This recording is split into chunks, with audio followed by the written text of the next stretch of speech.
I am fascinated. I am mesmerized by the brainwashed. You see what I did there?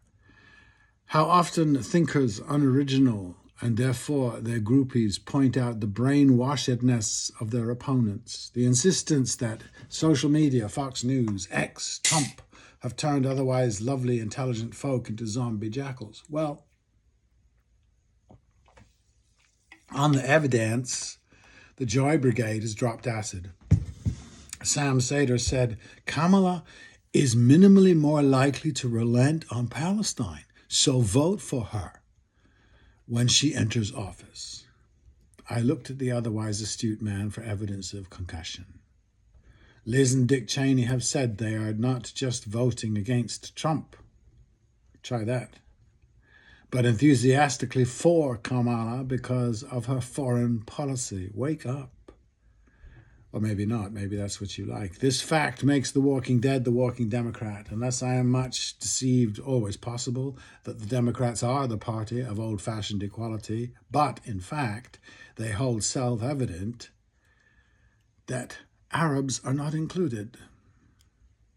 The evidence is right there, blatant and painful, and you are dancing on Kool-Aid. What is it but brainwashing?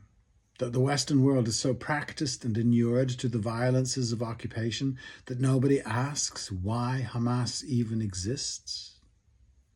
We know why Wounded Knee happened, and we have forgiven ourselves. We're good at that. Have returned ourselves to the top of the moral mountain. Abu Ghraib, Guantanamo, 35 years of unjustified wars in the Middle East, all forgiven. And over the histories of various Western binges of butchery, there have been Boudikas galore.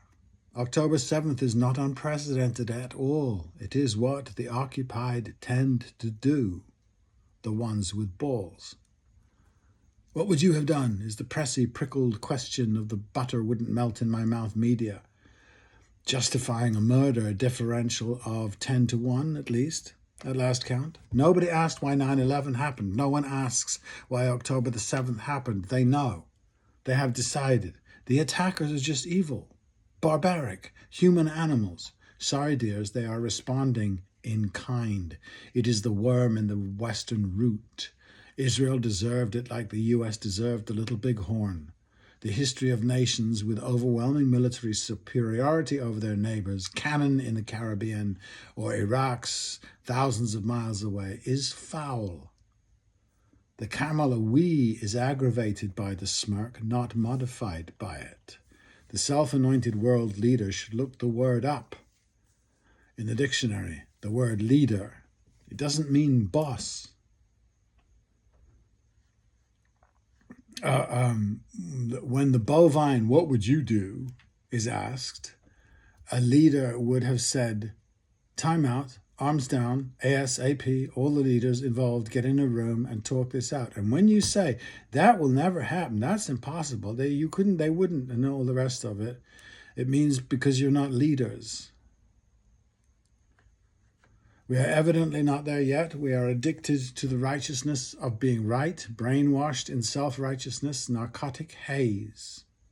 A friend objected to my claim that the genocide is being committed enthusiastically. Well, give me another word for it.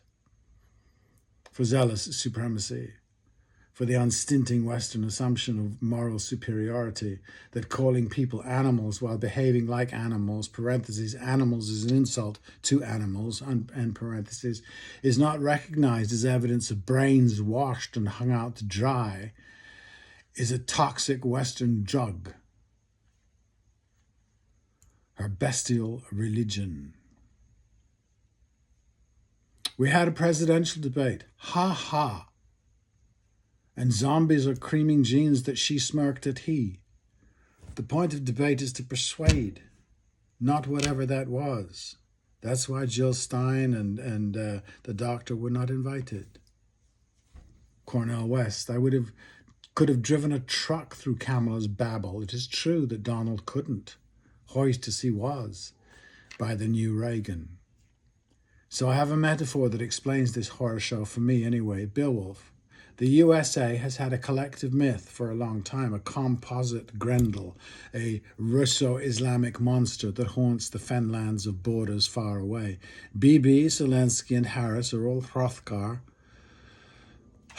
Jill Stein, etc. are Beowulf, and AOC is the creepy Dane who challenges him, a vital episode in the tale, often forgotten way beyond investigators like Dana Bash. Beowulf is a Christian story, the Christian mead hall beset by Satan, descendant of Cain.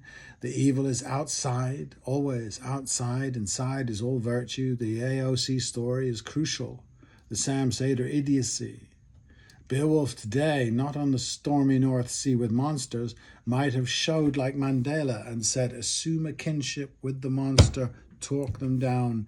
Might have found a magic reflecting pool for the Danes to gaze in and see Grendel in the reflection. But that's not how Christians work. There are innumerable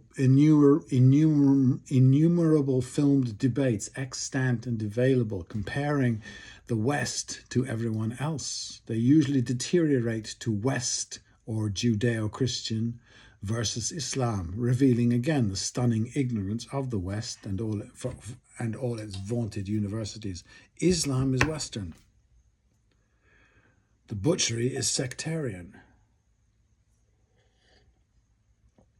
On they drone, the debates, strangely conducted for the West, maybe cunningly by men often of Asia.